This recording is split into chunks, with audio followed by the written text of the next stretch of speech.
नमस्ते बच्चों, मैं मधु सिंह आपकी हिंदी की अध्यापिका। आज हम दूसरी इकाई के अंतर्गत पाठ 4 शब्द संपदा इस पाठ का अध्ययन करेंगे। इसके लेखक हैं डॉक्टर सूर्य नारायण रणसुभे। इनके बारे में थोड़ा जानते हैं। जन्म 7 अगस्त 1942, गुलबर्गा, कर्नाटक। रचनाएं लगभग 65 पुस्तकें, अनुवाद का समाजशास्त्र तथा हिंदी कथा साहित्य और देश विभाजन उल्लेखनीय है।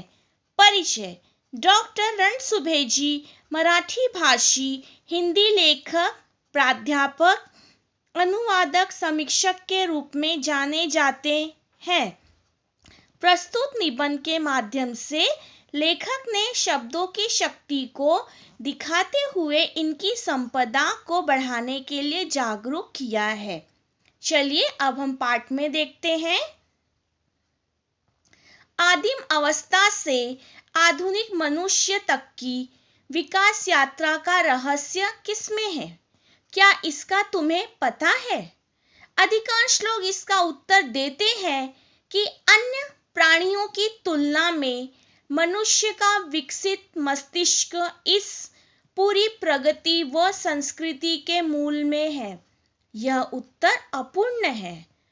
पूर्ण उत्तर यह है कि मनुष्य की प्रगति हुई, वह इसलिए कि इस मस्तिष्क ने भाषा की खोज की।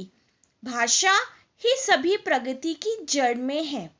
ठीक है। आदिम अवस्था, प्राचीन काल से जब मानव जाति का उत्पन्न हुआ से आज तक 21वीं सदी तक मनुष्य की विकास यात्रा कैसे हुई, क्या आपको पता है?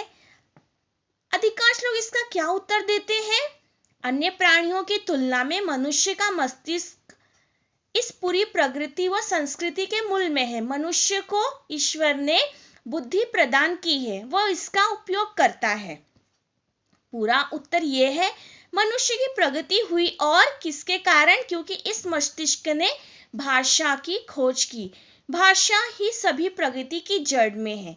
दुनिया की सभी ज्ञान शाखाओं का विकास हुआ भाषा के कारण। भाषा का अर्थ है सार्थक शब्दों का व्यवस्थित क्रमबद्ध संयोजन। हम जो भाषा पढ़ते हैं, कोई भी हो, हिंदी, इंग्लिश, मराठी, उसका क्या अर्थ है? सार्थक शब्द मतलब सही शब्द, ऐसे शब्द जिनका मतलब हो। व्यवस्थित क्रमबद्ध संयोजन, ऐसे वाक्य जिनका मतलब हो। ठीक है, हमें फालतू शब्दों का उपयोग नहीं करना है, गलत शब्दों का उपयोग नहीं करना है। शब्दों का यह संसार बड़ा विचित्र है। शब्दों की ताकत की ओर हमारा ध्यान कभी नहीं जाता। क्या आपको पता है शब्द में कितनी ताकत होती है? शब्द ही मनुष्य को ज्ञान से जोड़ते हैं, शब्द ही मनुष्य को मनुष्य से जोड़ते हैं और शब्द ही मनुष्य को मनुष्य से तोड़ते हैं। आपने अच्छे से बात की तो सामने वाला अच्छे से बात करेगा। आपने गुस्से से गलत शब्दों का उपयोग किया तो हमारा रिश्ता भी वहीं खत्म हो जाता है। इसलिए हमें बोलते समय, अपना व्यवहार करते समय बहुत ही ध्यानपूर्वक सामने वाले से हमें बातचीत करनी चाहिए। विज्ञान की दृष्टि से अक्षर ध्वनि के चिन्ह है, निर्जीव है। मनुष्य ही उन्हें अर्थ देता है। जब हम बोलते हैं तभी तो शब्द जीवित हो जाते हैं, जीवन बनाता है। जब शब्द जीवंत हो जाते हैं तो फिर उनमें मनुष्य के विविध स्वभाव गुण आने लगते हैं। मनुष्य स्वभाव के जितने विभिन्न नमूने हैं, उतने ही शब्दों के स्वभाव के नमूने हैं।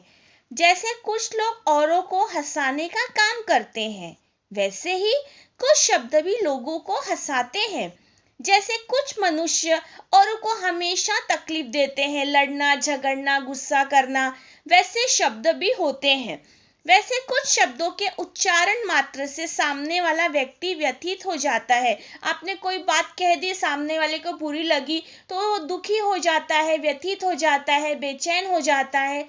इसलिए हमें बोलते समय काफी ध्यान रखना चाहिए। आगे, कई बार तो ऐसे शब्दों को सुनकर वह रोने भी लगता है। कुछ लोग बड़े प्रिय होते हैं, वैसे ही कुछ शब्द भी बहुत प्रिय होते हैं। उन्हें बार बार सुनने की, गुनगुनाने की इच्छा होती है।